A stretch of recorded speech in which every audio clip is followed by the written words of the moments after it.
Bonjour à tous, c'est un nouveau jour de vidéo et aujourd'hui on va parler de ce magnifique livre 30 destins de marins sorti aux éditions Paulsen. C'est un livre que j'ai absolument adoré, qui m'a complètement séduite et conquise. C'est vraiment le livre que j'aurais adoré avoir étant enfant. Je l'ai tellement aimé que je t'en ai déjà parlé à plusieurs reprises sur Instagram et que j'étais même un peu frustrée de pas pouvoir tourner cette vidéo plus tôt, mais tu le sais, j'étais en déplacement pour mon travail, donc j'avais pas mon matériel pour filmer. Donc c'est parti, on va voir tout de suite un peu plus en détail comment se compose le livre et pourquoi je l'ai tant aimé.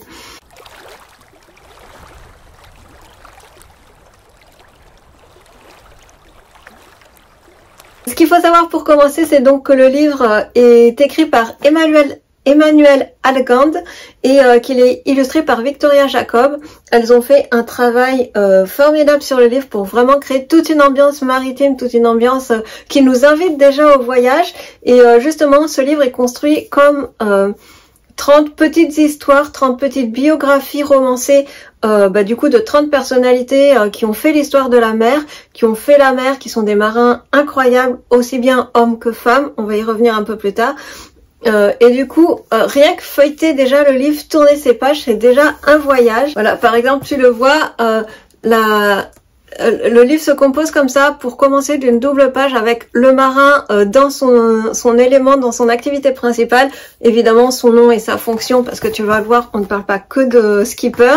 Et une double page qui te présente sa biographie, mais écrit de façon, là encore, assez littéraire, assez romancée. On n'est pas juste dans un étalage de faits. C'est ça qui est amusant et séduisant certainement pour les plus jeunes d'entre nous, et qu'il va y avoir énormément de petites anecdotes sur la vie en mer, sur le quotidien du marin, sur le quotidien de ses activités, ses défis, ses challenges, mais aussi parfois les peurs auxquelles ils sont confrontés, ou voilà, les choses qui se passent pas comme prévu.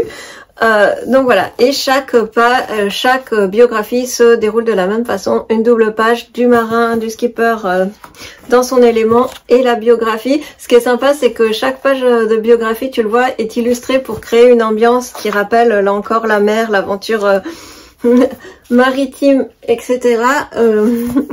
Donc ça, c'est vraiment un point que j'ai adoré. Qu'est-ce que je peux te dire? Au niveau de l'écriture, c'est totalement accessible puisque ça s'adresse avant tout à des préadolescents et des adolescents. Donc c'est un langage facile d'accès. Ça se comprend du coup très aisément, même pour les plus jeunes. Et surtout, comme pour beaucoup de livres maritime ou de navigation, tu as un glossaire à la fin avec tous les mots les plus techniques que les plus jeunes d'entre nous pourraient ne pas connaître. Et souvent, ce sont des termes qui sont en lien même avec la navigation, le bateau, le milieu marin. Donc ça va déjà être d'un grand secours, parce que ça veut dire que les enfants les plus jeunes d'entre nous, du moment qu'ils savent lire assez bien, ils peuvent lire le livre tout seuls. Ils vont pas avoir besoin de demander aux parents toutes les 5 minutes qu'est-ce que veut dire ce mot, qu'est-ce que c'est ceci, qu'est-ce que c'est cela. Et ça, le livre est assez bien fait pour être complètement autonome et pour pouvoir être lu voilà, très facilement par n'importe quel enfant. Qu'est-ce que je peux te dire d'autre? Déjà, j'adore l'objet en lui-même. C'est un grand format avec une belle couverture cartonnée. Le livre est assez épais, comme je te montrais. Les illustrations sont assez jolies. Il y a vraiment un travail de mise en page qui a été fait considérable et qui déjà, comme je te le disais, t'invite au voyage, t'invite à l'aventure, à faire rêver. Quelque chose que j'ai beaucoup aimé aussi dans ce livre, c'est que au travers de ces 30 biographies qui sont vraiment bien choisies, il y a vraiment un choix dans la sélection des personnages qu'on va voir, qu'on va découvrir. Il y a vraiment un choix qui a été fait du coup, et ce qui est très agréable, c'est que finalement dans le choix, dans la sélection de ces 30 destins de marins, ça balaye, voilà, comme je te disais, une grande partie de l'histoire de la navigation, de l'histoire de la plaisance, de l'histoire maritime. Là encore, c'est quelque chose que j'ai assez apprécié, c'est que justement on va pas se contenter de ne parler que des skippers qui ont fait leurs preuves, des skippers les plus connus. Évidemment, on va passer par des grands noms de la mer comme Alain Bombard, Éric Tabarly ou Bernard Moitessier par exemple, à des skippers les plus récents comme Jean Le Cam ou Clarisse Kremer par exemple. Mais on va aussi ne pas que s'attacher aux marins dans le sens de skippers qui ont fait des courses au large, des Vendée Globe, des Transat Jacques Vabre et compagnie. on va aussi s'attacher à décrire, à présenter d'autres gens issus du milieu de la mer, que ça soit par exemple comme le photographe Laurent Balesta, où on va suivre là encore son aventure avec ses photos toujours plus en profondeur et les défis complètement fous qu'il relève. On parle toujours de Thomas Pesquet pour l'espace, mais il faut bien comprendre que ce que fait Laurent Balesta, c'est à peu près aussi incroyable et époustouflant au niveau sous-marin, donc ça c'est très appréciable. On va aussi découvrir un petit peu plus des challenges qu'a dû relever Anita Conti, qui était l'une des premières femmes océanographes françaises, justement pour avoir ce poste et ce travail d'océanographie. Donc ce sont vraiment des exemples très intéressants et ça fait plaisir de voir qu'on ne parle pas que des skippers les plus traditionnels, les plus classés des podiums, mais qu'on a tout un tas d'autres marins, comme notamment le lieutenant de vaisseau Camille, qui est une chef de sous-marin. On est embarqué avec elle dans l'armée, dans l'armée navale, à la direction de ce sous-marin.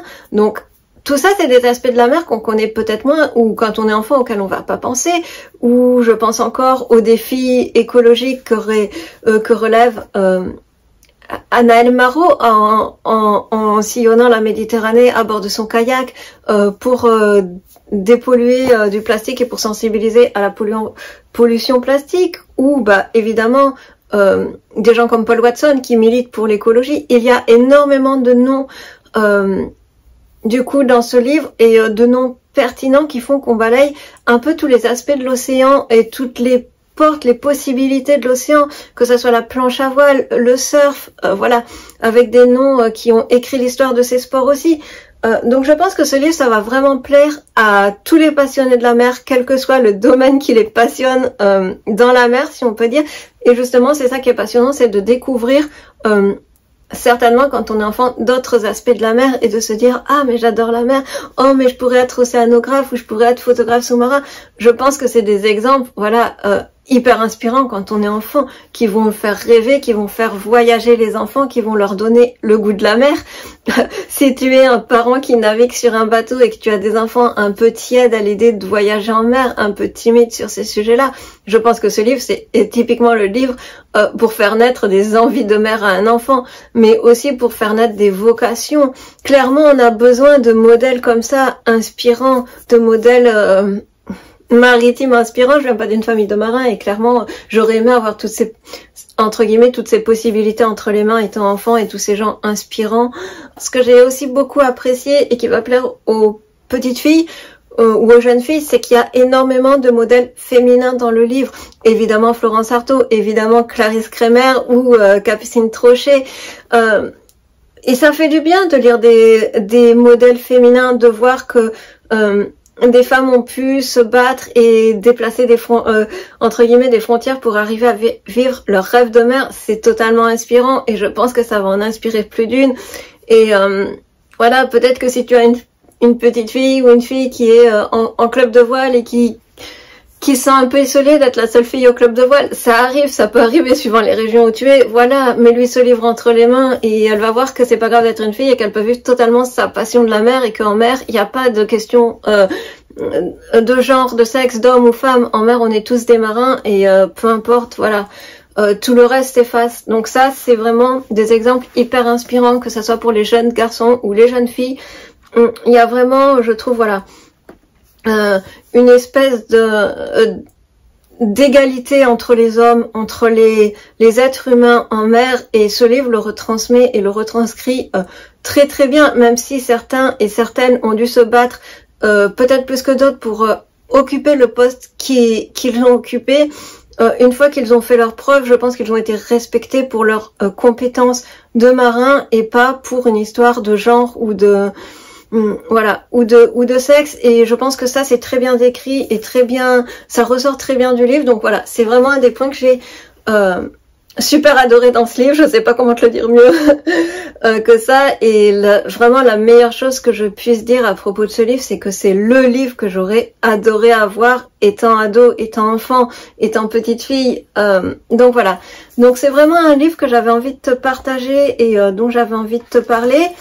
Je te montre encore quelques pages tellement j'ai été enchantée par par la mise en page. C'est un bel objet. C'est la couverture cartonnée donne envie de l'avoir dans sa bibliothèque, envie de le prendre, envie de le manipuler.